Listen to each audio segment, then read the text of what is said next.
Welcome to the Lubbock Lady Podcast. I'm your host, Rachel Smith, and I'm here to celebrate the incredible women who make the Lubbock area the beautiful place that it is. From business leaders to creatives, moms to mentors, we're amplifying their voices and sharing their stories in hopes to inspire, connect, and lift each other up. This is about building a stronger, more vibrant community, one amazing woman at a time. So grab your favorite drink, settle in, and let's dive into a conversation that celebrates the heart and soul of the Hub City. Hey creators, looking for a space where your ideas can come to life? Lightroom LBK is the place to be. It's not just a studio, it's a creative haven designed to inspire you. Whether you're capturing that perfect shot or hosting an unforgettable event, we've got the space and the setup to make it happen. With curated spaces for every kind of shoot and top-notch equipment, Lightroom LBK is where your creativity can really shine. So next time you need the perfect place to bring your vision to life, make Lightroom LBK your first stop. We can't wait to see what you create. Today we have Averye Hicks, owner of Studio Ave, who's going to share a little bit more about her story, how she became a hairdresser, and then went into the world of building her own studio. So hi, Averye. Thank you so much for coming on the podcast today. I'm so excited to have you on and just get to literally just hear all the ins and outs of what made Averye into the incredible woman that she is today, and also what made the studio what it is. Could you just start with telling us a little bit more about who you are, who your family is, and so people can have a little bit of a backdrop? Okay, yes. My name is Averye Hicks, and I'm so excited to be here today. I was born and raised I wasn't born, but I was raised in Hereford, Texas. And that is where I met my now husband. Mm-hmm. So we have been together for about 12 and a half years, married for 6. And last May, we welcomed our first little baby boy into the world. And so he just recently turned 1, and he's the best thing ever in our life. I've been doing hair for about 8 years, and I opened my own salon about 4 years ago. And so that has just been an amazing journey. I'm very passionate about all things like faith, family, hair, and I'm excited to dive into that today. Oh my goodness, yay. Awesome. Thank you so much for sharing that. So can you share a little bit about how your journey started in the beauty industry and what first drew you to doing hair? Okay, so in my high school, they offered a lot of different careers so that you didn't have to go to college. And I always knew I wanted to go to college, but I was like, I'm very girly, and I think if I did this cosmetology thing, that would be the coolest job to have in college. Like, I could tell my friends, like, I do hair, you know. Mm-hmm. I never saw it going much beyond that. I just was like, it's free, and it was a part of my high school day, and so I was like, why would I not put another tool in my tool belt? So I did that, and then I went on to go to Texas Tech. In my first year, I didn't have a job, but my dad told me, he was like, you have to have a job your second year of college and start being responsible. So I looked for every job that was not hair. I think I applied to every boutique in town, and none of them got back to me. It honestly was an ego shot for me. I was like, shoot. Yeah, because I'm like, who wouldn't want you? I was like, you would be a great model for their girl. Like, why would they not get back to me? And so it was kind of sad. And then I had my resume in my car, and I was just driving around one day getting desperate to get a job. And I saw this sign that said Petra Hair Design, and it's still there. Something in me was just like, Averye, you need to pull in. And so I pulled into that salon, walked in, and just this peace just came over me. And I just knew, like, this is where you're supposed to be. Mm. So they offered me the job, like, the same day I walked in. And then I think it was, like, the next day, like, 2 of the boutiques got back to me. And when I look back on that now, I think it was God protecting me. Yeah. He's like, I know the path that you're supposed to take. And so he took that, you know, even though it hurt in the moment, I'm so thankful because I love what I do now. And so that's how I started. I started at that salon. And what was your role there? Like, what were you doing when you first started? Okay, so I was just a employee of Petra Hair Design, and I kind of started there as a commission stylist. Okay. And so I just worked part-time through college. Mm-hmm. And I was so lucky because since I was in college, I was around girls. I was in a sorority. I was around so many girls, and I just was able to build a wonderful clientele starting at that salon. And so I'm very grateful for that salon to this day. Yeah. Oh my gosh, that's amazing. So before owning Studio Ave, and we'll dive more into that later, but what were some pivotal moments for you, like building your clientele and just for you as a stylist? So I still remember the very first time I had a very unhappy client. Oh no. And so this is the story. So whenever you are a new stylist, you're a yes woman. And so, they want purple hair. Yeah, I'll do it. They want a perm. I'll do it. They want big, thick, red and blonde chunks of hair. I'll do it. So that was the case for this particular instance. This lady comes in and she wanted like very thick, like red and blonde chunks in her hair. And I was like, oh God, that's not going to look good. But I'll do it. I'm trying to build a clientele. So that's what I'm going to do. You want me to do. Yes. Yeah. And so, anyways, I was blow drying her out and I was thinking in my brain, like, I slayed this hair. Like, this looks so good. I'm so proud of myself.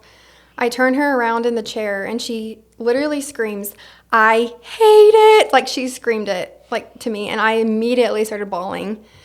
And so, in that moment, I could have just given up and been like, this is not for me. I am not doing this anymore. And, I would be lucky to say that was my only instance, but I am human. And I still, to this day, have moments where I mess up on people's hair, don't do my best. But, in the beginning, I was a yes woman. And to this day, I am not a yes woman anymore. If they want, red and blonde chunks, I say, like, that's not my specialty anymore. And so I set a really good foundation with all of my clients because I am very honest about what they can expect to achieve from me when they sit in my chair. And so I think that just saves a lot of heartbreak for both ends. And then if I ever feel like I didn't do something like that as good as I could have done, I'm very honest about that. I'm like, okay, before you tell me, I'm going to tell you I don't like how this came out, and so let's fix it. Yeah. So I'm always willing to fix things I mess up because that's just, you can be the best hairstylist in the world and you're still going to have those things happen. And so I think that's been very pivotal for me is just knowing that I am human, but also learning how to have less mistakes and like make people as happy as I can be. Yeah. And I think that's like you sticking to your niche and finding your niche. And that's all part of growing and developing in whatever, career you choose. Speaking to the audience, like whatever career you choose, you have to find your niche, and it's okay to have failures to get to your success, because I feel like what makes a great person, a great successful person, is honestly the person that failed a lot of times and learned through those lessons. Yes. And something else that's very important to me, and anytime I have a new girl come into my salon, I tell them, you can be the most talented stylist, but if you do not treat that client well, they will not come back to you.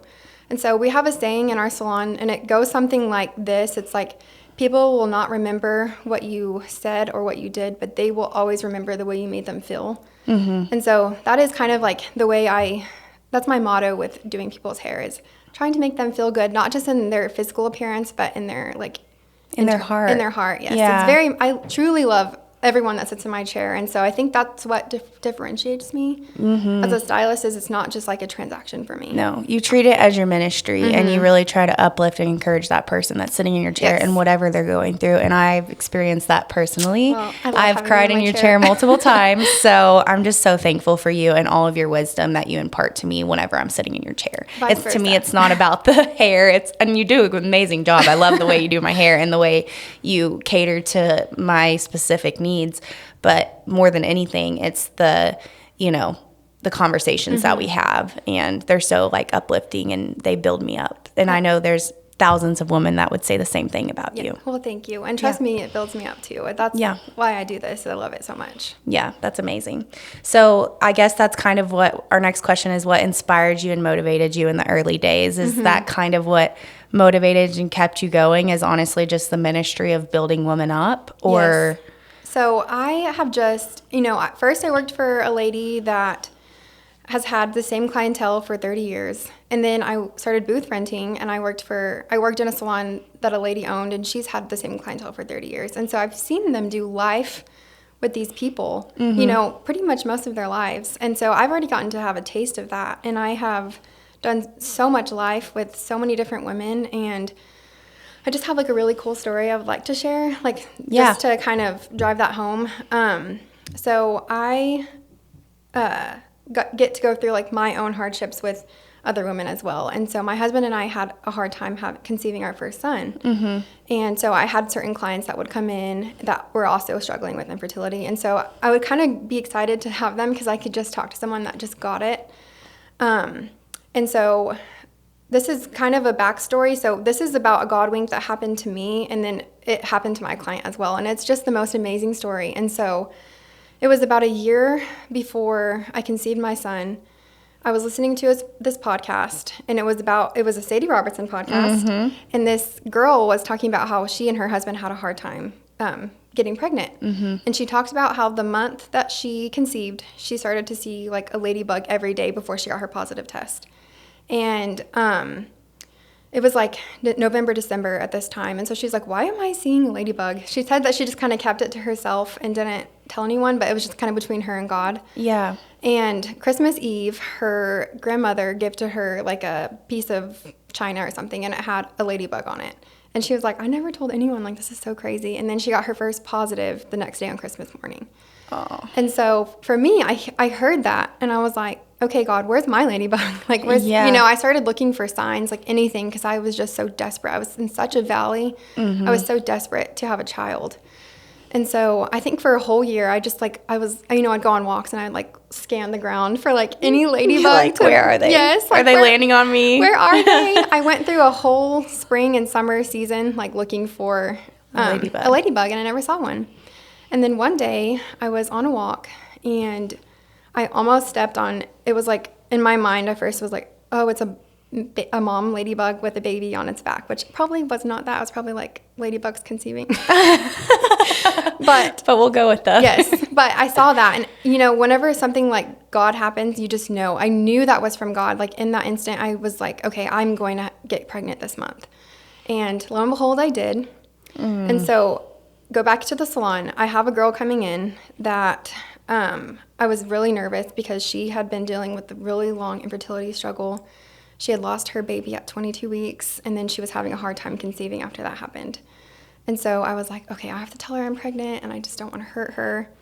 And so we cry together. I tell her we cry together. I remember telling her, girl, you need to look for your ladybug, okay?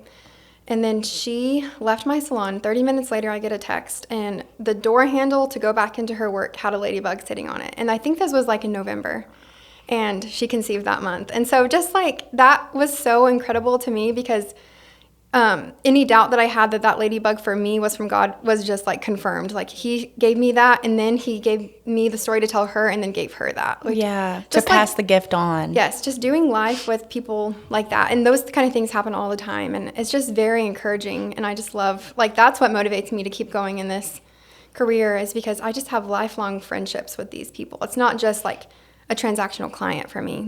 This is doing life, and it's the best. And I have all different ages of people, and that's what keeps me going. So. Oh, I love that. So what made you decide to take a leap from stylist to salon owner? And can you tell us a little bit about your mindset around that and what, triggered you to do that? Okay, so I always knew that I wanted to own my own business before I even knew I wanted to do hair. So I got my degree at Texas Tech for business management. And when I started working in a salon, I was like, okay, I'm going to own my own salon. And so I just knew I was going to do that, and I was determined, and I was going to do it. So I was putting in like 12-hour work days. And so it was one morning, and I was up at 5:30 in the Starbucks line. I had a 6 a.m. client. Wow. And I saw another stylist in town who's a wonderful, amazing salon owner as well. She had posted that her salon was up for sale. And I think if I wasn't up that early in the morning, I wouldn't have seen it I acted on it right away. And we went and looked at her salon, and I followed where that piece was. I felt the peace of God, like this is where you're supposed to be. And it wasn't as scary as you think it would be. And we just went for it. And now that's how I became a salon owner. So I just always knew, and I just worked very, very hard to get there. And then I think God has just called me to this career. And so I just see, when I look back, he has just flourished my path. So. Oh my goodness. That's incredible. Okay, so opening and running a salon brings a whole new set of challenges than just being a stylist. Yes. So what were the hardest parts at the beginning and Okay. even maybe to this day? Yes. So when I opened my salon, I signed all the papers and I only had one stylist that was going to come with me. And so, you have to have stylists in there to be able to pay for your monthly bill. And so I was like, okay, I'm going to do it, but I have nobody coming with me. And so that was the most stressful thing to me was finding stylists. And I'm happy to say that a month later when I officially opened my doors, I was totally full. I have just been so blessed in that way. And so there are 6 of us in my salon currently, and 5 of us have been there for the full 4 years that we've been open. And so it's just been, that was the biggest thing that I was stressed out at the beginning, and it has just been wonderful. And so... And that's such a testament to like who you are and the business that you run, that, those 5 are still with you and still like plan to be there. I think it's a testament to the culture that you have there and the way you take care of not only your clients, but also the booth renters. So I think that's just incredible. What specific business practices, habits, or strategies have helped Studio Ave grow and thrive? So I think to kind of speak on that, it's just, I think our environment is just different. Like I said, it's been us same girls for, for 4 years now. And there's, it's kind of hard to have a salon full of girls and not have drama. And we just really don't. We all cheer for each other. We love each other. We do life with one another. And so I think that's different. I think our clients come in and they can feel that we all love each other. And something that's been really cool to see with my salon is, we're not the biggest salon in Lubbock. We're not the most beautiful salon in Lubbock. I do beat myself up about those things sometimes, but then I remember like it is such a special place still because we have our other stylists have gotten to know my clients and I've gotten to know my other size clients, and I'll have stylists come and check in on my clients like, how are you? Like we all just kind of know each other, and it's just been it's very fun and peaceful, and it's a fun place to go, and I think it's a fun place for our clients to come to as well. Yes. So. I think if it was like the biggest in Lubbock or whatever you're saying, like it would honestly be more stressful on you and you wouldn't have the same culture that you have, like the small, like tight-knit family. And like for me, that's what I love is like going in and I feel safe, because sometimes if it's so big and there's so many like booth rentals, like people don't open up to you the same they would in your chair as if it was the small, place that they trust. And it's really not even small. It's really big for how young you are. Like you're not just a stylist, you literally own your own salon. So speaking on that, like going from the creative side of being a stylist to the practical side of running a business, what are some of those things that you have to do day in and day out to keep your business up and running? So the thing that's the hardest for me is I do have to be confrontational at times, which is just not my innate, like I'm just not wired that way. I run from confrontation, but I don't ever want my salon to get lax or to not be like acting in a professional way or doing business as we should. I want everyone that calls to be taken care of. I want all these things to be done. So there has been times I've had to have confrontational conversations or just things like that. But I will say I am a very lucky girl because I am very creative minded, and my husband is very finance, and he's type A. Structure. I'm type B. So yeah. I kind of get to be like the hands-on dreamer. I'll come to him with like, let's do this. And then he's more, Avery, that's not going to work, Or he's like, this is how we're going to make this work. And so kudos to the other business owners in town that run their front end and their back end. I will say I am very, very blessed because my husband mostly does like the finance side, the back end side of the business. I did go to business school. I can't tell you what I learned. But I think I'm very blessed and maybe a little hindered because, other women, they have to do it because no one will do it for them. But yeah, I am lucky to have a husband that is, I don't want to brag, but he is. No, brag, girl. Very genius at those kind of things. And so I don't even want to try because I wouldn't do it near as good as he does. So. Oh, that's so sweet though too. Yes. Just to like spotlight him because like you're like he Go does Kaden. A lot of it. Go Kaden, you're great. You're running the show. Okay, so what role has the Lubbock community played in your journey as a business owner, and how have you stayed connected to your why through challenges?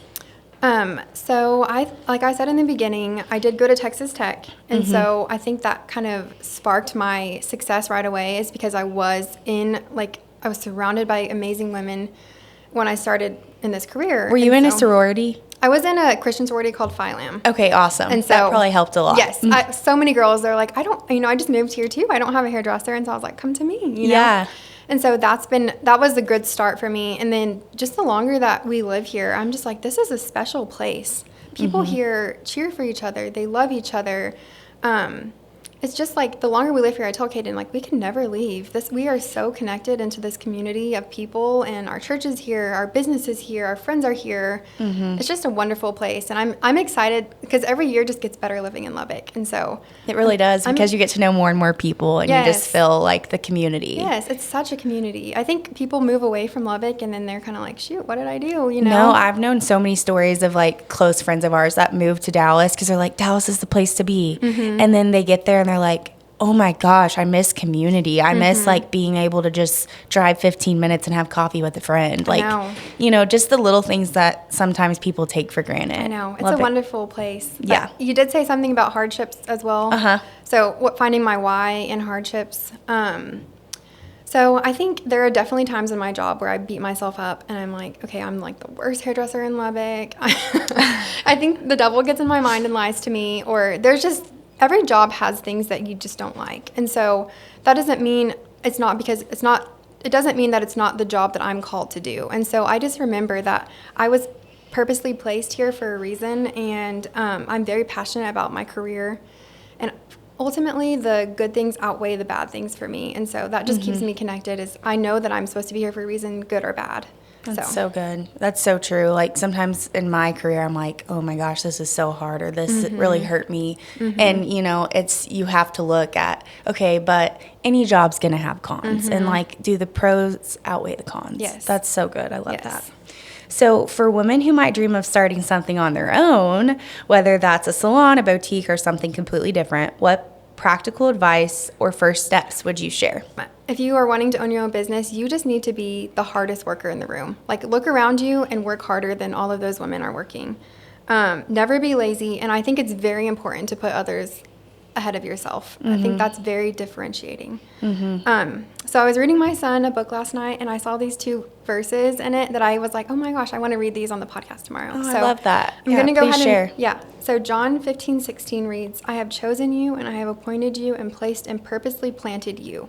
And so I think you just kind of know whenever you are living and working within what God called you to do. And I just truly believe that if you're doing what you're passionate about and what you love doing, it's going to flourish. Even if it has hardships and bumps along the road, like, I think that it will flourish. Yeah. And then Romans 12:6 reads, in his grace, God has given us different gifts for doing certain things well. And so we're all just uniquely gifted to do things well. And I think that for me, I've just learned that this goes along with, I think I have the gift of exhortation, which is encouraging women. And so I've found a career that I can really do that in. And then they really encourage me. And so I think just find what your niche is and just be the hardest worker at it, and I think it will flourish. And so, that's such great advice. I love that. Confidence is something that so many of the audience struggles with, and just women in general, especially when stepping into something new. So what has helped you build and keep confidence in owning a business and being creative with it?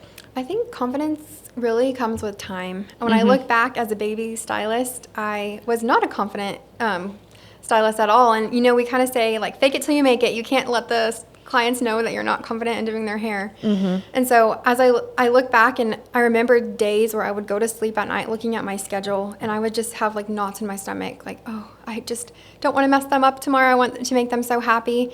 And I can confidently say today I have just honed what I love doing. I am so confident that I can, most of the time nail your hair, make it so good. And if I don't, I will fix it. And so I go to sleep every night peaceful, and I think confidence just comes with, you just have to do it and get better and better at it and learn how to handle different types of people. And I think it just really comes with, putting the time in. So that's so good. So foundational. Go ahead. Sorry. Yeah, go. I also think being who you are, like, nobody is going to do you better than you are going to do you. So don't try to do what other people do. Just fully be who you are. And I hope to raise my son and my future children to know, like, if you're into like the weird things, do it with your whole heart, because people are going to recognize that and be like, actually, that's cool because she owns it or he owns it. And so I think just being like unapologetically and authentically yourself, that has an air of confidence about it as well. So that's so good. Thank you for sharing that. So if you have listened to this podcast today and you just love Averye and you want to be sitting in her chair, how can people find you and reach out to you and try to get an appointment with you? Okay, so you can find me on Instagram at Ave the Hair Fixer Upper, and then you can find my salon at Studio Ave Salon on Instagram. And then shameless plug, I'm so passionate about this industry. I think if you're interested in doing this, I mean, who wouldn't want to have a career where you make your own hours, your own schedule? And, you know, I don't have a ceiling to income. Like, if I want to make more, I can work harder and make more. And so things like that is great. And then also, as a woman, thinking of a career where you can be a mother. Like, I'm in a season now where I'm not as like hustle, grow. I'm being a mother, but I'm also still getting to be in the salon and love on my girls at the same time. And so I have a wonderful balance. And so it's a wonderful career to hustle in, to have a balance in through all stages of your life. So I think that if any of you guys are interested in becoming a hairdresser, hit me up and I will definitely convince you. Oh my gosh, that's amazing. Well, thank you so much for coming on the show today and just opening up to us about all of the vulnerable things that you've been through, the challenges that you faced and how you overcame them. I think those will really speak to, you know, the audience and help them overcome challenges or help them know, hey, sometimes you have to go through these things in order to get on the other side and be like Averye. No, the best stylist in Lubbock, and honestly, the best salon owner in Lubbock. Oh, you're incredible, so sweet. And I'm so glad that we got to spotlight you today, and I hope that you get a ton of calls of people just wanting to come and sit in your chair and honestly just be ministered to, because you're amazing at it. Oh, I think you have the gift of encouragement. Oh. Thank you so much, Rachel, and I'm so happy I got to be here. Yeah, you're welcome. Awesome. Okay. Thanks for joining us on the Lubbock Lady Podcast. I hope today's conversation left you inspired by the incredible work and passion of women in our community. By sharing these stories, we're not just celebrating them, we're lifting each other up and building something powerful together. If you enjoyed this episode, please share it, leave a review, or follow the show so we can amplify more voices and spread the impact. Until next time, keep shining and making Lubbock proud.